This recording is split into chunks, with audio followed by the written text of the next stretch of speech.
Hello dear students, मैं हूं यासिर खान और आप देख रहे हैं मेरा YouTube channel learn chemistry with Yasir Khan.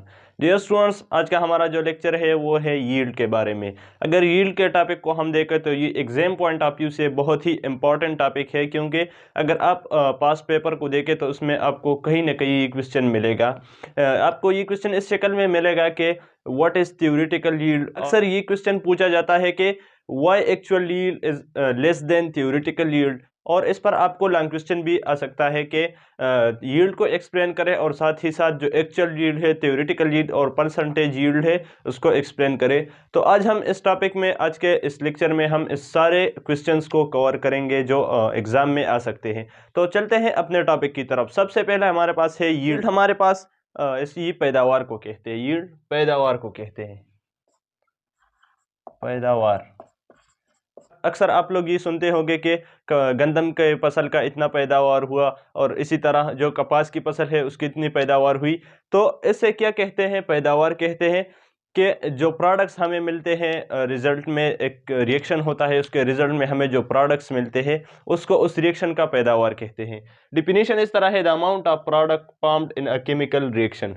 किसी केमिकल रिएक्शन के रिजल्ट में, किसी केमिकल रिएक्शन के लास्ट में हमें जो प्रोडक्ट मिलते हैं, जो प्रोडक्ट की फॉर्मेशन होती है उसको हम क्या कहते हैं, उसको हम उस रिएक्शन का पैदावार कहते हैं, उस रिएक्शन का यील्ड कहते हैं। एग्जाम्पल मैं आपको देता हूं, एक जनरल एग्जाम्पल। आप लोगों ने गंदम की फसल जो है वो बेच दी, तो 2-3 माह बाद या 4 माह बाद जो आपने फसल को काट दिया और उसका जो गंदम मिलती है उसको यील्ड कहा जाता है, उसे पैदावार कहा जाता है। यील्ड हमारे पास 3 किस्म की होती है। एक हमारे पास एक्चुअल यील्ड होती है, एक थ्योरेटिकल यील्ड होती है और तीसरी नंबर जो होती है वो परसेंटेज यील्ड होती है। तो सबसे पहले हम थ्योरेटिकल यील्ड के बारे में बात करते हैं। तो थ्योरेटिकल, जैसा कि नाम से जाहिर है, ये हमारे पास थ्योरी के फॉर्म में होगी। मतलब कि इसमें कोई प्रोसेस, हमने कोई एक्सपेरिमेंट नहीं होता, लेकिन इसमें हम किसी चीज़ को कैलकुलेट करते हैं, कैलकुलेशन पर ये बेस करती है। तो थ्योरेटिकल यील्ड क्या है? थ्योरेटिकल यील्ड है the amount of products calculated from a balance chemical equation. हमारे पास एक बैलेंस केमिकल इक्वेशन है और उसके बेस पर हमने जो कैलकुलेशन की, जो प्रोडक्ट्स की, जो हमने जो अंदाज़ा लगाया कि इतने प्रोडक्ट्स फॉर्म हो गए, या हमने कैलकुलेट किया कि इतने प्रोडक्ट्स फॉर्म हो गए थ्योरी के फॉर्म में, तो इसको हम थ्योरेटिकल यील्ड कहते हैं। तो वही सेम एग्जांपल लेते हैं गंदम का, कि गंदम आपने बेच दी और 2-3 माह बाद आपने अपने अपने फसल अंदाज़ा लगाया कि इस साल हमारे जो फसल का पैदावार होगा वो इतना होगा। तो इस अंदाजे को क्या कहते हैं? थ्योरेटिकल कहते हैं। हमने एक अंदाज़ा लगाया, हमने सिर्फ थ्योरी के फॉर्म में हमने जो प्रोडक्ट है, जो यील्ड है, वो हमने अपने लिए हमने एक अंदाज़ा लगाया कि इतने प्रोडक्ट्स फॉर्म हो गए। अब हम एग्जांपल लेते हैं केमिस्ट्री से रिलेटेड। जो अमोनिया की फॉर्मेशन होती है N2 + H2 NH3, इसको अगर हम बैलेंस करें 2NH3 तो ये इस तरह आ जाएगा। अच्छा, अब थ्योरेटिकल यील्ड इसमें क्या है? जब इसके प्रोडक्ट्स को हम थ्योरी के फॉर्म में कैलकुलेट करते हैं कि जब 1 मोल ऑफ N2 और 3 मोल ऑफ H2 जब कंबाइन हो जाए तो ये हमें कितने प्रोडक्ट देंगे। जब थ्योरी के फॉर्म में हम इसको कैलकुलेट करते हैं, इस प्रोडक्ट के फॉर्मेशन को, प्रोडक्ट के अमाउंट को हम कैलकुलेट करते हैं, तो इसे क्या कहते हैं? इसे थ्योरेटिकल यील्ड कहते हैं। अब इसके बाद हमारे पास है एक्चुअल यील्ड। एक्चुअल का मतलब है हकीकी, एक्चुअल मीन हकीकी। तो दोनों जो है वो यील्ड के दायरे में आते हैं। तो एक्चुअल यील्ड क्या होगी? नाम से जाहिर है, हकीकत में जो यील्ड होगी। डिफिनेशन इस तरह है, the amount of product that is actually produced during a chemical reaction by performing experiment. जब हम कोई रिएक्शन करते हैं, कोई एक्सपेरिमेंट करते हैं और हमें हकीकत में जो प्रोडक्ट्स मिलते हैं रिएक्शन के लास्ट में, तो उसको क्या कहते हैं? उसे एक्चुअल यील्ड कहते हैं, हकीकी यील्ड कहते हैं। वही सेम एग्जांपल लेते हैं गंदम का, कि जो हमने पहले अंदाज़ा लगाया था कि हमारे पास इतना पैदावार होगा गंदम का या कोई और फसल है उसका, तो वो तो थ्योरेटिकल यील्ड हो गई। अब हमने फसल को काट दिया और लास्ट में हमने थ्रेशर भी कर दिया, और जब हमने गंदम के फसल को या कोई और फसल को हमने उसको वज़न कर दिया और जो हकीकत में हमें उसका जो प्रोडक्ट का या यील्ड पैदावार मिला, तो उसे क्या कहते हैं? उसे एक्चुअल यील्ड कहते हैं। जब हम कोई रिएक्शन करते हैं, इसी एग्जांपल को लेते हैं, N2 और H2 जो उसका रिएक्शन है, हमें अमोनिया की फॉर्मेशन करता है।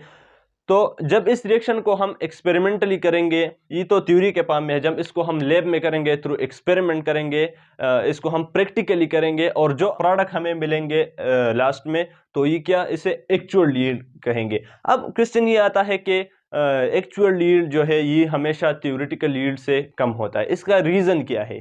तो अब हम उस रीज़न को एक्सप्लेन करेंगे। सेम में अक्सर ये क्वेश्चन आता है कि why actual yield is less than theoretical yield, कि एक्चुअल यील्ड थ्योरेटिकल यील्ड से क्यों कम होता है। और तो इसकी कुछ रीजंस है कि एक्चुअल यील्ड क्यों थ्योरेटिकल यील्ड से कम होती है। तो अब हम उन रीजंस को एक्सप्लेन करेंगे, डिस्कस करेंगे कि थ्योरेटिकल यील्ड जो है ये क्यों ज़्यादा होती है एक्चुअल यील्ड से। तो इसकी कुछ रीज़न है। आपको एग्जाम में ऐसा क्वेश्चन आ सकता है कि why actual yield is always less than theoretical yield, तो इसके आपने जस्ट रीज़न पेश करना होगा कि क्यों थ्योरेटिकल यील्ड एक्चुअल यील्ड से ज़्यादा होती है। तो सबसे पहला जो रीज़न है हमारे पास वो है अनएक्सपीरियंस वर्कर्स।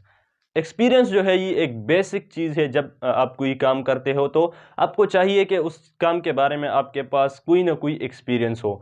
अगर मुझे कोई कहे कि आप जो चीनी का कारखाना है, शुगर मिल है, उसमें आपका, मेरा उसमें कोई एक्सपीरियंस नहीं है, तो लाजिमी बात है कि जो प्रोडक्ट है उसमें कमी आएगी, क्योंकि मेरा एक्सपीरियंस इतना नहीं है कि हम किस तरह शुगर की फॉर्मेशन करेंगे। तो ज़रूरी बात है कि एक्चुअल यील्ड जो है उसमें कमी आएगी। तो ये एक पहला रीज़न है।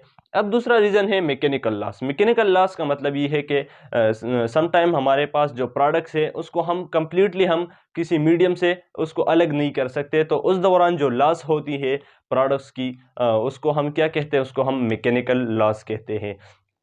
तीसरा नंबर पर है sometime side reaction take place which form side product and reduce yield. कुछ रिएक्शन ऐसे होते हैं जिसमें हमारे पास साइड रिएक्शन हो जाते हैं, किसी रिएक्शन में साइड रिएक्शन हो जाते हैं। किस तरह साइड रिएक्शन हो जाते हैं? एग्जांपल लेते हैं अमोनिया की फॉर्मेशन का, N2 + 3H2 2NH3। तो ये रिएक्शन है अमोनिया की फॉर्मेशन के लिए। अब अगर यहाँ हमारे पास N2 के साथ अगर ऑक्सीजन रिएक्शन करवाएं, अगर मीडियम में ऑक्सीजन मौजूद हो और ऑक्सीजन नाइट्रोजन के साथ रिएक्शन करवाए और हमें एक साइड प्रोडक्ट दे NO2, तो फिर क्या होगा, हमारे पास जो प्रोडक्ट है अमोनिया, उसकी यील्ड में हमारे पास कमी आएगी। तो इसी तरह जो है साइड प्रोडक्ट की वजह से जो रिएक्शन का एक्चुअल यील्ड है वो इफेक्ट हो सकता है और वो कम हो सकता है। अच्छा, तीसरे नंबर पर हमारे पास जो रीज़न है वो है process like handling, filtration, sublimation etcetera also reduce actual yield.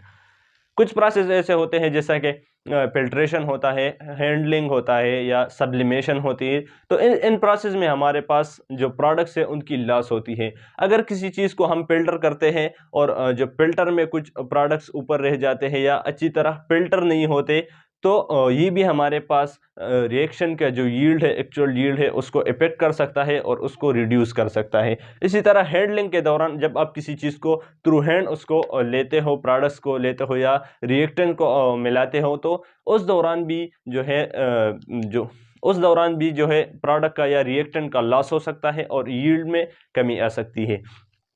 तो ये चौथा रीज़न था। अब आगे जो रीज़न है वो है experimental condition also effect actual yield.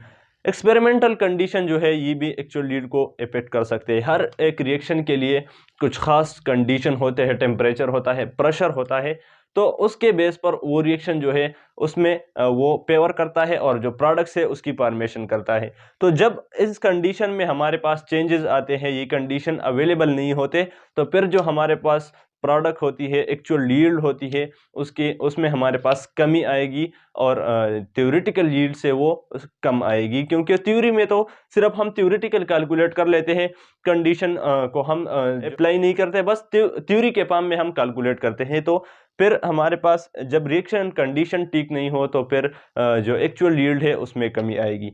इसके बाद जो रीज़न है वो है some reaction are reversible which reduce actual yield. कुछ रिएक्शन जो होते हैं वो रिवर्सिबल होते हैं। यही रिएक्शन लेते हैं, ये हमारे पास एक रिवर्सिबल रिएक्शन है। अमोनिया की फॉर्मेशन जो है ये एक रिवर्सिबल रिएक्शन है।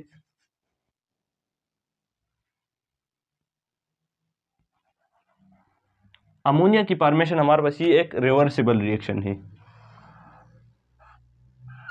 ये एक रिवर्सिबल रिएक्शन है। तो इसमें ऐसा होता है कि हमने यहाँ 50 ग्राम नाइट्रोजन और 50 ग्राम हाइड्रोजन इसको इकट्ठा किया, तो हमें प्रोडक्ट 100 ग्राम मिलनी चाहिए। लेकिन ऐसा नहीं होता। जब कुछ प्रोडक्ट्स जो है वो हमारे पास वो पाम हो जाते हैं, तो वो रिवर्स में फिर रिएक्टेंट में कन्वर्ट हो जाते हैं, क्योंकि रिएक्शन जो है वो रिवर्सिबल है। और जो प्रोडक्ट, थोड़े से प्रोडक्ट बन जाते हैं तो उनमें से कुछ हमारे पास वापस रिएक्टेंट में कन्वर्ट हो जाते हैं और रिवर्सिबल रिएक्शन हो जाता है। तो जो यील्ड होती है हमारे पास, जो 100 ग्राम होती है, इसमें रिडक्शन आ जाती है। हमारे पास 50 ग्राम आएंगे या फिर 80 ग्राम आएंगे, जो भी हो, लेकिन इसमें हमारे पास रिडक्शन होगी, हमारे पास रिड्यूस होगा और एक्चुअल यील्ड में कमी आएगी। तो इसी तरह रिवर्सिबल रिएक्शन जो है वो एक्चुअल यील्ड को इफेक्ट करता है।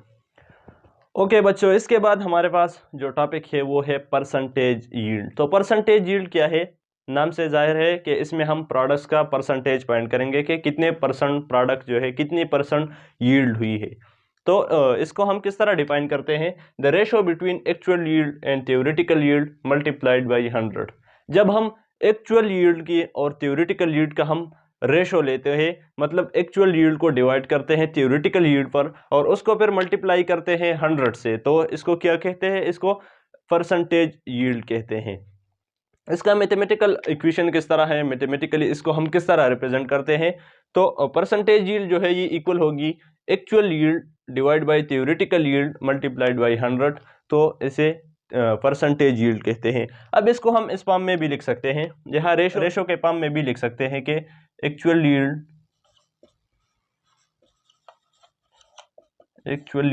रेशो